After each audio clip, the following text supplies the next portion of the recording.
Pisces, kamusta? I hope you're all okay. Welcome again dito sa inyong reading.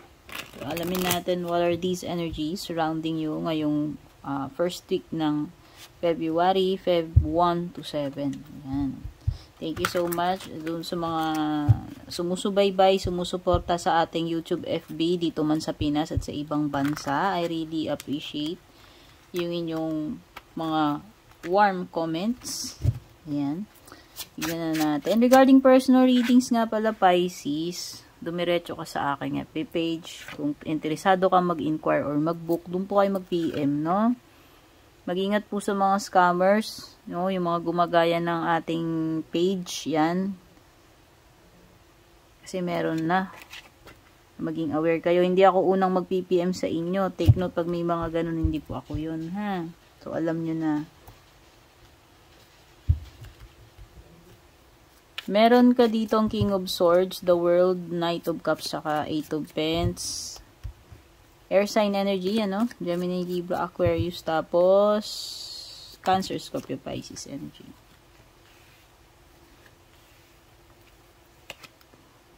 Mukhang marami kayong matatapos ngayon. Oo, sobrang sipag ninyo. Oo, may achievement kayo with the world. Tapos, ayan, no, magbubunga naman yung pagiging busy mo dyan. Sabihin yung kasipagan mo. Kasi, ano may achievement ka makukuha with the world. May completion ngayon. Kung ano man itong matatapos, makukompleto ninyo, Pisces. First week for sure, meron yan.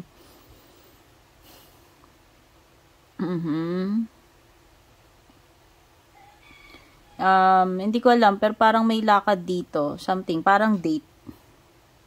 Date. No? Parang may nafe-feel akong date dito.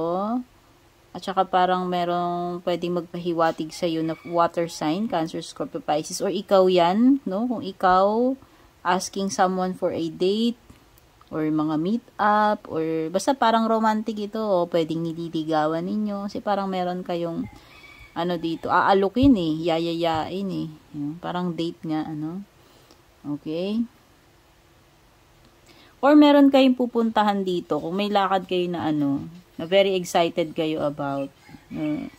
Tingin ko magiging happy yan, kung ano man yung lakad na yan, magiging successful. Ano?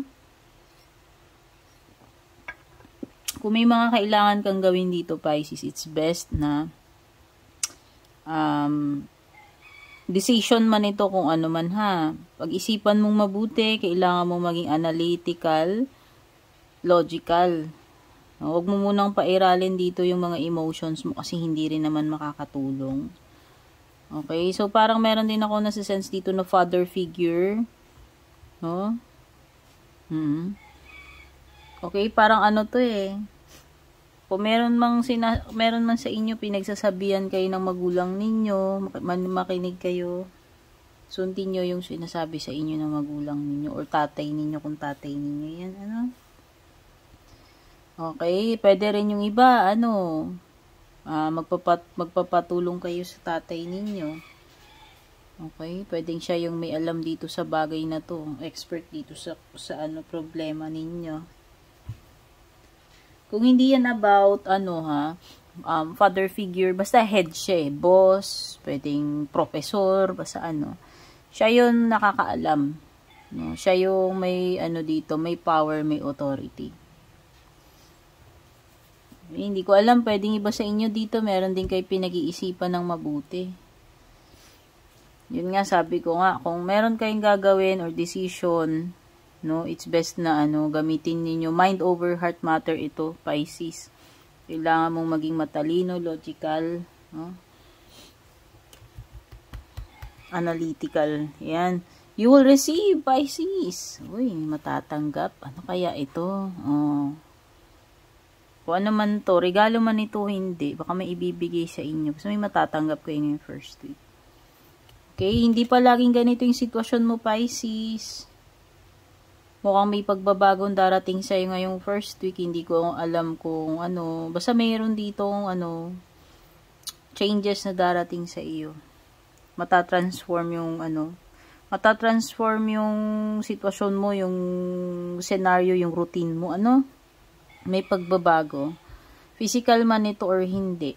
Dealings or relationship with an older woman. Uy. O baka lola mo ite. Ayan, basta may senior citizen dito. Relative mo man ito, hindi, no? Old woman. Modeled on clear thinking. Ayan, nalilito ka ba? About something, Pisces. Hindi, parang dito, hindi ka ganun ka sure. Or hindi mo alam. Confused ka. You are in a state of confusion. Hindi ko alam kung itong araw na to or sa mga susunod. Basta itong first week. Ang daming ang dami, ewan ko, malabo yung judgment mo. Hindi mo alam ano yung gagawin mo dito. Magulo isip mo. Tignan na natin yung love life mo first week.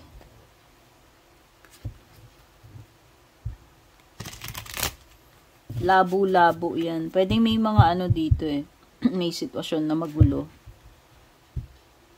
Hindi ka hirap kang mag-analyze ng situation or hirap kang i-handle. Hindi mo alam kung ano yung kailangan gawin, no? Nandun yung sense ng pagiging malabo at pagiging confused.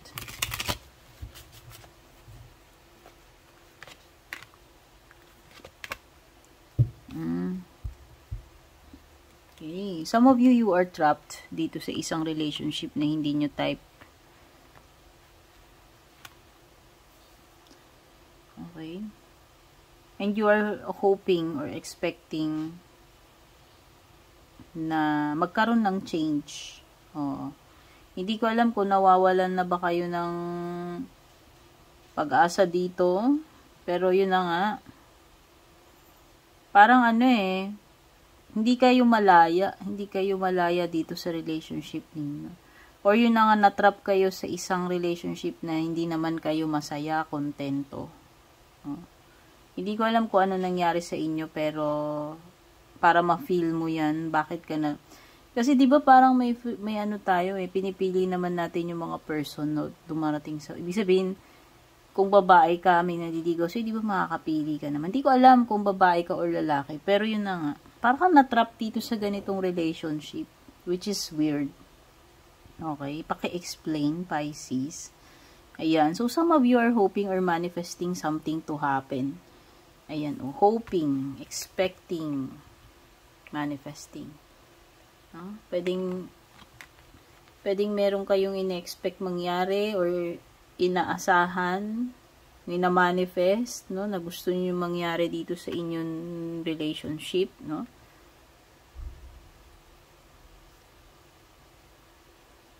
Okay?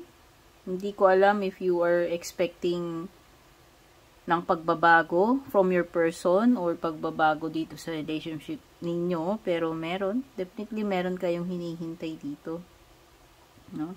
At basta meron andun yung hope mo umaasa ka na sana ganito, sana ganito yung mangyari sa inyo.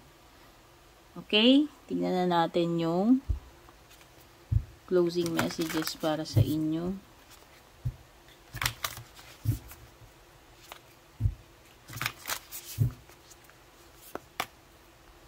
Adjustments, emotions are running high. Ay, ayan. So, dapat, matuto ka mag-adjust, Pisces. Tingin ko, kailangan mo, kung may mga kailangan kang baguhin, ayusin ngayon sa buhay mo, sa sitwasyon mo, ito yun. Kailangan, makapag-adapt ka dyan sa sitwasyon. Pero hindi more on nafe-feel ko may mga dapat kang ayusin, i-correct, baguhin, i-improve sa sitwasyon mo, sa sarili mo. Okay? So, baka naman it's time na para talaga ayusin mo yan. Ituwid, iayos, no? I-improve. And emotions are running high. Pwedeng iba sa inyo dito. Very emotional kayo, very sensitive first week. Okay?